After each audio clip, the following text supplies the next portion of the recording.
வணக்கம். வாங்க இன்னைக்கு அக்ஷய் வீட்டு சமையல டுடேஸ் பிரேக்ஃபாஸ்ட் ரெசிபில போட்ட கம்பு தோசை பார்க்க போறோங்க. கம்பு தோசைக்கு சைட் டிஷ் பாத்தீங்கன்னா தக்காளி பூண்டு சட்னி. அந்த காம்பினேஷன் பாத்தீங்கன்னா இந்த தோசைக்கு இந்த சட்னி ரொம்பவே நல்லா இருக்கும். இது கூட தேங்காய் சட்னியும் நல்லா இருக்கும். ஆனா நான் எப்பயுமே தேங்காய் சட்னி அரைக்கிறேன், இன்னைக்கு தேங்காய் சட்னி அரைக்கல. இது கூடவே அன்பாக்சிங் வீடியோவும் பார்க்க போறோம். நான் வந்து சில பொருட்கள் வாங்கியிருக்கேன், நம்ம வீடியோக்காக சேனலுக்காக சில பொருள் வாங்கியிருக்கேன். அதை இப்போ அன்பாக்சிங் பண்றது வீடியோ இதுக்குள்ள பார்க்க போறோம். கம்பு தோசை பாத்தீங்கன்னா ரொம்ப ஹெல்த்தியா இருந்து தோசை பாத்தீங்கன்னா பசங்களுக்கு கம்பெல்லாம் நம்ம கூழ் காய்ச்சி கொடுத்தோம்னா அவ்வளவு சீக்கிரத்துல குடிக்க மாட்டாங்க. ஆனா இந்த மாதிரி தோசை செஞ்சு கொடுத்தோம்னா ரொம்ப விரும்பி சாப்பிடுவாங்க. நல்லா முறமரன்னு இருக்கும். அந்த கம்புக்குன்னு உள்ள வாசனை வந்து அந்த தோசையில இருக்கும். ரொம்ப சத்தானது. வாங்க இப்ப எப்படி செய்யறதுன்னு பாக்கலாம். இப்ப அரிசி பாத்தீங்கன்னா தோசைக்கு 1 கிளாஸ் இட்லி அரிசிங்க, 1 கிளாஸ் கம்பு, 1/4 கிளாஸ் உளுந்து, ஒரே கிளாஸாலே எல்லா மெஷர்மெண்ட்டும். இதை வந்து 4-5 தடவை நம்ம கழுவிட்டு ஒரு 3 மணி நேரம் போல ஊற வச்சதுங்க. இப்போ ஊற வச்சு நான் எடுத்துட்டு வந்துட்டேன். இப்போ மிக்சி ஜாரில் நம்ம சேர்த்துடலாம். இப்போ நம்ம ஊற வச்சிருக்கோம் அந்த தண்ணி, ஏன்னா நம்ம கழுவிட்டு தான் நம்ம ஊற வச்சிருக்கோம், அதனால அந்த தண்ணியை சேர்த்து நம்ம அரைச்சி எடுத்துட்டு வந்துடலாங்க. இப்போ நான் அரைச்சி எடுத்துட்டு வந்துட்டேன். அரைக்கிறது பார்த்தீங்கன்னா ரொம்ப நல்லா மைய பேஸ்ட்டாக அரைக்கணும்னு அவசியம் இல்லை. லேசாக ஒரு நொறுப்பு இருந்தால் சரியாக இருக்கும். இப்போ ஒரு பாத்திரத்தில் மாற்றி வச்சிடுறேன். இப்போ கொஞ்சமாக தண்ணி, ஒரு 1/4 கிளாஸ் அளவுக்கு தண்ணி சேர்த்து மிக்சியை கழுவிட்டு அந்த தண்ணியை அதிலே சேர்த்துக்கலாம். சேர்த்துட்டு அதிலே ஊற்றிடலாங்க. இப்போ மாவுக்கு தேவையான அளவுக்கு கல் உப்பு சேர்த்துட்டு கரைச்சி வச்சிடலாம் நம்ம மாவை. மாவு பார்த்திங்கன்னா நமக்கு புளிச்சு வரணும். ஒரு 4 மணி நேரத்துக்கு. ஒரு சிறுதானியன்றது சீக்கிரமாக புளிச்சிரும். கிளைமேட்டுக்கு தகுந்த மாதிரி புளிக்கிறது நமக்கு வேறுபட மாறி இருக்கும்.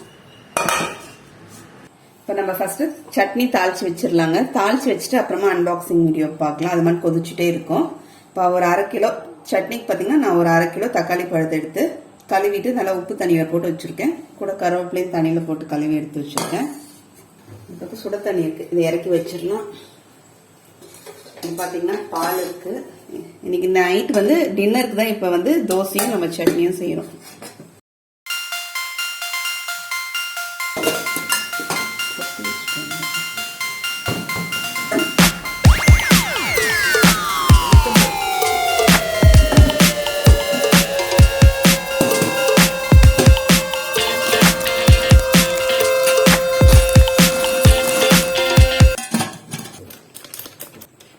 அஞ்சல்பட்டியில் உளுத்தம்பருப்பு இல்லை, அதனால உளுத்தம்பருப்பு எடுத்து வச்சுக்கிறேன்.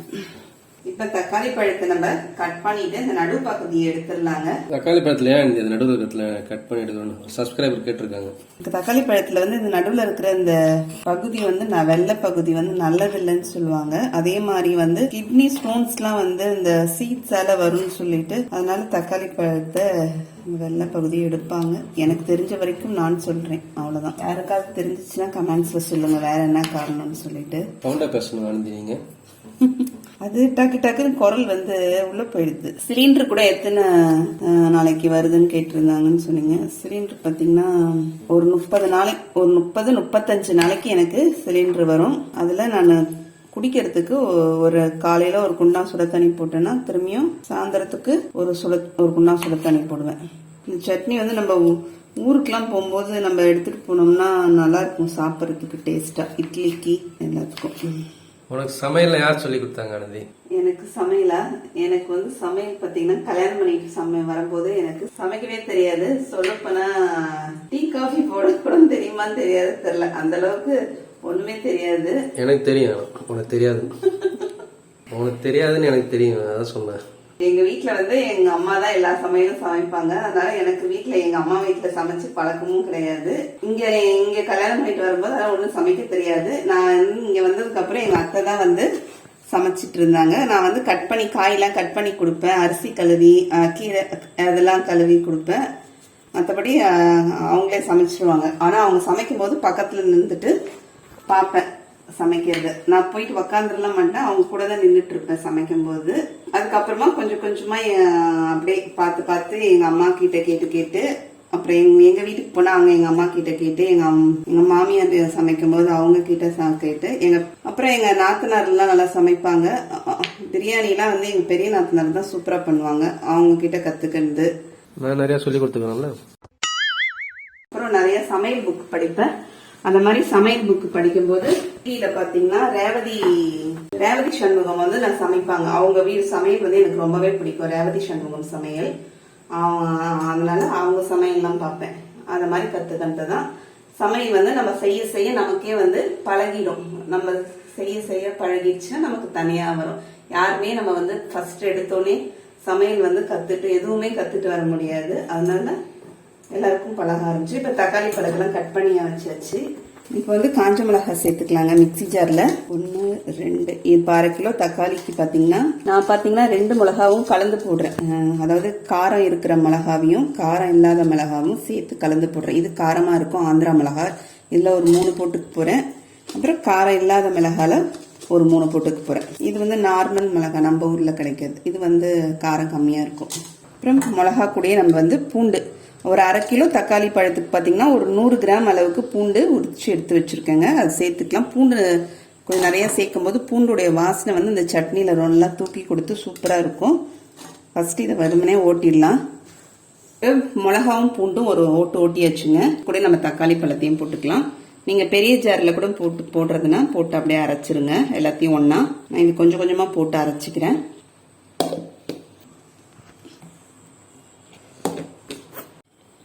எல்லா தக்காளி பழமும் நம்ம அரைச்சிட்டோங்க. எல்லாத்தையும் ஒரு பவுல்ல மாத்திட்டேன் நானு. இன்னைக்கு ரொம்ப தண்ணிலாம் வேண்டாம்.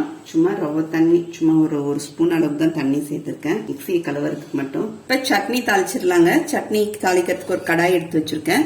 இந்த சட்னிக்கு நல்லெண்ணெய் தான் நல்லா இருக்கும். நல்லெண்ணெய் சேர்த்துக்கிறேன். ஒரு 2 குழி கரண்டி. இந்த சட்னிக்கு பாத்தீங்கன்னா எண்ணெயும் கொஞ்சம் கூட இருந்தா தான் நல்லா இருக்கும் நமக்கு. ஒரு 2 குழி கரண்டி அளவுக்கு நல்லெண்ணெய் சேர்த்துக்கிறேன். இப்ப எண்ணெய் காஞ்சிடுச்சுங்க. எண்ணெய் காஞ்சோடனே ஒரு 1/2 ஸ்பூன் கடுகு சேர்த்துக்கலாம். கடுகு பொரிஞ்சிட்டே இருக்கு. நம்ம உளுத்தம்பருப்பு 1 டேபிள் ஸ்பூன் அளவுக்கு உளுத்தம்பருப்பு சேர்த்துக்கலாங்க. இப்ப கருவேப்பிலைய கொஞ்சமா பிச்சு சேர்த்துக்கலாம். பார்த்து மேல தெறிக்க போது கொஞ்சம் எட்ட இருந்து போடுங்க. கொஞ்சமா பெருங்காயத்தூள் சேர்த்துக்கிறேன். சேர்த்துட்டு நம்ம அரைச்சி வச்சிருக்க விழுதை வந்து சேர்த்துடலாம். நம்ம அப்படியே விடும்போது பாத்தீங்கன்னா மேல நமக்கு தெரிக்கும். அதனால ஒரு கரண்டி வச்சு நான் வந்து அப்படியே கொஞ்சம் கொஞ்சமா சேர்க்கிறேன். எண்ணெய் மேல தெறிக்க ஆரம்பிக்கும். அதுக்காக சேர்த்துட்டு நம்ம வந்து நல்லா கலந்து விட்டுருவோம். 1/2 ஸ்பூன் அளவுக்கு மஞ்சள் தூள் சேர்த்துக்கலாம். சட்னி பாத்தீங்கன்னா ஊத்துனே நமக்கு கொதிக்க ஆரம்பிச்சிடும். நல்லா மேல எல்லாம் தெளிக்க ஆரம்பிச்சிடும் நமக்கு. அப்பப்ப கலந்து விட்டுனே இருங்க. டக்குனு மூடி விட்டுடலாம் நம்ம. இப்ப சட்னிக்கு தேவையான உப்பு போட்டுக்கலாங்க.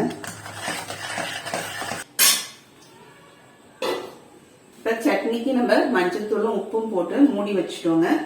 மூடி வச்சுட்டு இந்த இடத்துல ஸ்டவ் பாத்தீங்கன்னா ஃபுல்லும் தெரிச்சிருக்கு. அதை நம்ம தொடச்சு கிளீன் பண்ணிக்கலாம். இது அப்படியே கொதிக்க வேண்டியதுதான் மீடியம் ஃபிளேம்ல. நான் அந்த இதுல வச்சுக்கிறேன்.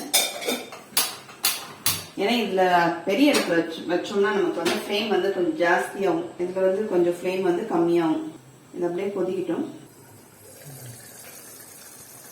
பாத்தீங்கன்னா சட்னி வந்து நமக்கு கொதிச்சுட்டே இருக்கு. நடுவுல நம்ம வந்து கலந்து விட்டுனே இருக்கணும்.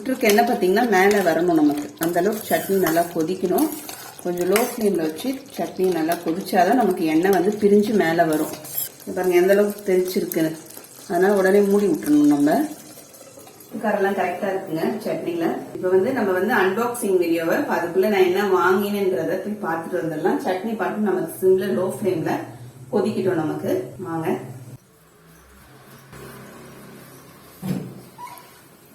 வந்து கண்ணாடி பாத்தீங்கன்னா நான் படிக்கும்போது கண்ணாடி போடுப்பேன். அதனால கண்ணாடி போட்டிருக்கேன். பேக்கிங் பாத்தீங்கன்னா நல்லா அழகா பேக்கிங் நல்லா பண்ணிருக்காங்க.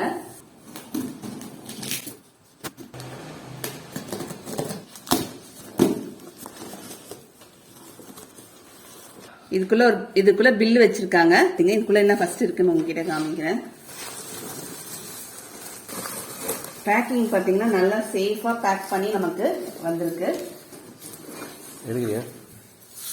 இது வந்து ஆப்ப கடாயிங்க. நல்லா கனமா நல்லா இருக்கு. சூப்பரா. நான் எப்பயுமே வந்து இரும்பு வானல்ல தான் வந்து ஆப்பம் ஊத்துவேன். ஆனா வந்து நான்ஸ்டிக்ல வந்து நான் எங்க வீட்டுல வந்து எங்க வீட்டுக்காருக்கு நான்ஸ்டிக் வந்து ஆப்பம் ஊத்த வேணான்ட்டு இரும்பு வானல்ல தான் ஊத்துவேன். சரி இந்த தடவை வந்து இதுவும் கேஸ்ட் அயர்ன் கடாயின்னு சொல்லிட்டு இந்த மாதிரி வாங்கலான்னு பார்த்தேன். ரொம்ப நாள் ஆசை. வாங்கியாச்சு, நல்லா இருக்கு. இதுல ஆப்பம் ஊத்தும் போது உங்ககிட்ட காமிக்கிறேன். நம்ம சும்மா அப்படியே வெங்காயம் போட்டு வதக்கிட்டு அப்படியே ஊத்த வேண்டியதா இருக்கும். சீசனிங்லாம் பண்ணி தான் வந்திருக்கு நமக்கு நல்லா. இது வந்து ஸ்கில்லட்டுக்கு வந்து பாத்தீங்கன்னா உடன் ஸ்கில்லட், அதனால உடன் ஹேண்டில் வந்து நம்ம கை அப்படியே கொடுத்துருக்காங்க. பேன் மாதிரி கிட்டத்தட்ட.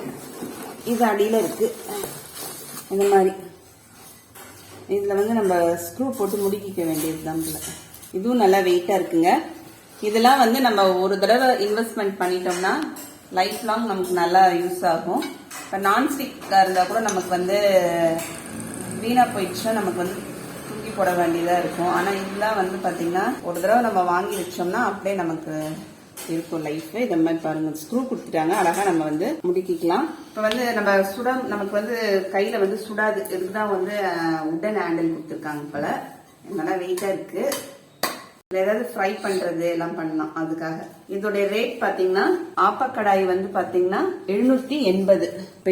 டாக்ஸோட சேர்த்து 780 போட்டிருக்காங்க அமௌண்ட். அப்புறம் ஸ்கில்லட் பாத்தீங்கன்னா கிரைண்டட் 9 இன்ச். இது ஸ்கில்லட் பாத்தீங்கன்னா இது 9 இன்ச் 9 இன்ச்சுங்க. இது பாத்தீங்கன்னா 699 700 ரூபா. அதுக்குள்ள பாத்தீங்கன்னா சட்னி வந்து இங்க நமக்கு சுண்டிகிட்டே இருக்கு, அதனால எழுந்து வந்தாச்சு. இன்னும் கொஞ்சம் எண்ணெய் கம்மியா இருக்கு, நான் எண்ணெய் சேர்த்துக்கிறேன். 1 டேபிள் ஸ்பூன் அளவுக்கு எண்ணெய் சேர்த்துக்கிறேங்க. அப்படியே மூடி வச்சிடலாம். லோ ஃப்ளேம்ல தான் இருக்குங்க.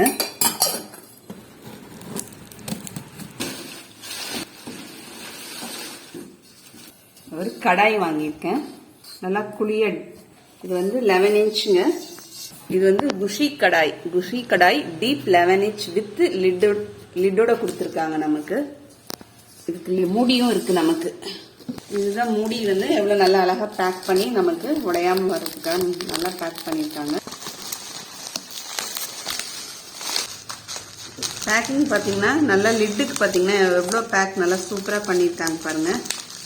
இது வந்து பாத்தீங்கன்னா கிளாஸ்ல லிட்டு நமக்கு அது உடையக்கூடாதுன்றதுக்காக நமக்கு நல்லா பேக்கிங் பண்ணி சூப்பரா வந்திருக்கு. நல்லா இருக்குங்க, சூப்பரா இருக்கு.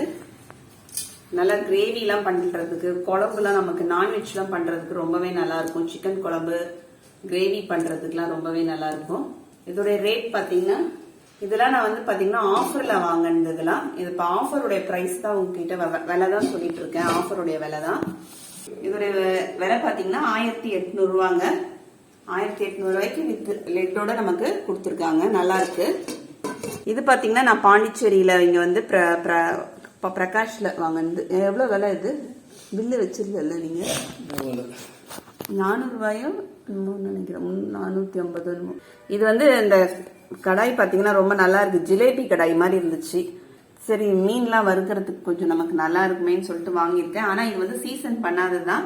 நான் தான் வந்து அரிசி கலோன தண்ணியெல்லாம் ஊத்தி இதை வந்து சீசன் பண்ணிட்டு இப்ப எண்ணெய் தடவி வச்சிருக்கேன். இன்னும் யூஸ் பண்ணல இது இன்னும். ஆனா எண்ணெய் தடவிட்டு அப்ளை பண்ணி வச்சிருக்கேன். இப்ப இதெல்லாம் பாத்தீங்கன்னா இவங்க சீசனிங் பண்ணி வந்திருக்கு நமக்கு. ஆனா இது நல்லா கனமா இருக்கு. இது வெயிட் கம்மி தான். இது நல்லா செம வெயிட்டா இருக்கு, தூக்கிறதுக்கே கஷ்டமா இருக்குது. நிறைய பேருக்கு தெரிஞ்சிருக்கும், ஜாக் கிச்சன் அவங்க கிட்டதான் வாங்கியிருக்கேன். ராஷ் குக்வேர்னு சொல்லிட்டு. லிங்க் வந்து கடையோட அட்ரஸ் வந்து டிஸ்கிரிப்ஷன் பாக்ஸ்ல கொடுக்குறேங்க, உங்களுக்கு விருப்பப்பட்டா பாத்துக்குங்க. இப்ப இதுல நம்ம ஒரு பொருளை நம்ம செய்யும்போது, டிஷ் எல்லாம் செய்யும் போது உங்களுக்கு வீடியோல காமிக்கிறேன். இப்ப அவங்களுக்கு பாத்தீங்கன்னா வாட்ஸ்அப்பும் இருக்குது, வெப்சைட்டும் இருக்குங்க. இந்த ஐட்டம் பாப்ப கடாயும் ஸ்கில்லட்டும் பாத்தீங்கன்னா வாட்ஸ்அப்ல ஆர்டர் பண்ணது. இது வந்து வெப்சைட்ல ஆர்டர் பண்ணது. ஆர்டர் பண்ணி நமக்கு ஒரு 2 நாள்லயே வந்து வந்துருச்சுங்க. பேக்கிங்கும் சூப்பரா இருக்கு. இது வந்து ஸ்பான்சர் கிடையாது, நான் வாங்கினேன், உங்ககிட்ட காமிச்சிட்டு இருக்கேன். ரொம்ப நாளா வாங்கணும்னு ஆசைப்பட்டிருந்தது, இப்பதான் வாங்கியிருக்கேன். வாங்க இப்ப சட்னி என்னாச்சுன்னு போய் பார்த்துட்டு வந்துடலாம். இப்ப நமக்கு சட்னி எப்படி இருக்குன்னு பாத்துடலாம். நான் லோ ஃபிளேம்ல வச்சிருந்தேன். சட்னி பாத்துடலாங்க. இப்ப சட்னில பாத்தீங்கன்னா நல்லா எண்ணெய் பிரிஞ்சு மேல வந்திருக்கு. உங்களுக்கு இவ்வளவு எண்ணெய் வேணாம்னா நீங்க எண்ணெய் வேணா கொஞ்சம் கம்மி பண்ணிக்கீங்க. இப்படி இருந்தாலும் சட்னி வந்து நமக்கு இந்த சட்னி பாத்தீங்கன்னா ஒரு 4 நாளைக்கு 4 நாளைக்கு வெளியில இருந்தாலும் கெட்டு போகாது. 4 நாளைக்கு. இப்ப சட்னி வந்து நான் ஆஃப் பண்ணிடுறேங்க. இப்ப சட்னி நம்ம வந்து பவுல்ல எடுத்துடலாம்.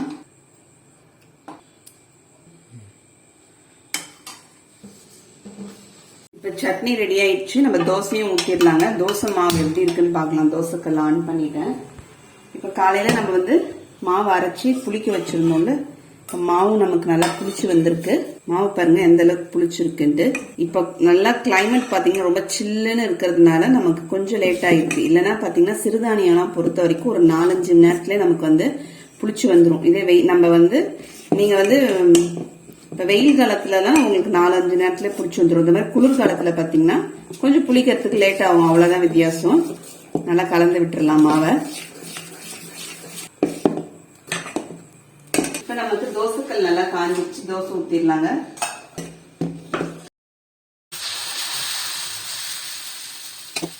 இப்ப சுத்தி கொஞ்சமா எண்ணெய் சேர்த்துக்கலாம்.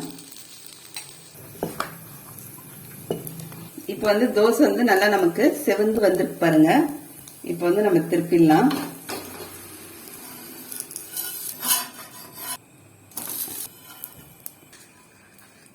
இப்ப நல்லா முறுமுறுன்னு நமக்கு கம்பு தோசை ரெடி ஆயிடுச்சுங்க. இப்ப நமக்கு கம்பு தோசையும் பூண்டு தக்காளி சட்னியும் ரெடி ஆயிடுச்சுங்க. இப்ப நம்ம சாப்பிட்டு பார்க்கலாம். தோசை பாத்தீங்கன்னா நல்லா கிறிஸ்பா இருக்கு. தோசை வந்து குழந்தைங்க வந்து முறுமுறுன்னு கிறிஸ்பா தான் கேட்பாங்க. நமக்கு ஊத்தி பெரியவங்களுக்கு ஊத்தும் போது பாத்தீங்கன்னா கொஞ்சம் சாஃப்டா ஊத்தினோம்னா நல்லா இருக்கும் சாப்பிடுறதுக்கு. குழந்தைங்களுக்கு இந்த மாதிரி முறுமுறுன்னு கொடுத்தா தோசை விரும்பி சாப்பிடுவாங்க. நான் கூட இப்படிதான் சாப்பிடுவேன். இந்த தோசைக்கு இந்த சட்னி ரொம்பவே நல்லா இருக்குங்க. நீங்களும் இந்த மாதிரி செஞ்சு பாருங்க. செஞ்சு பார்த்துட்டு கமெண்ட்ல எப்படி இருந்துச்சுன்னு சொல்லுங்க. அடுத்த வீடியோல பார்க்கலாம். தேங்க்யூ.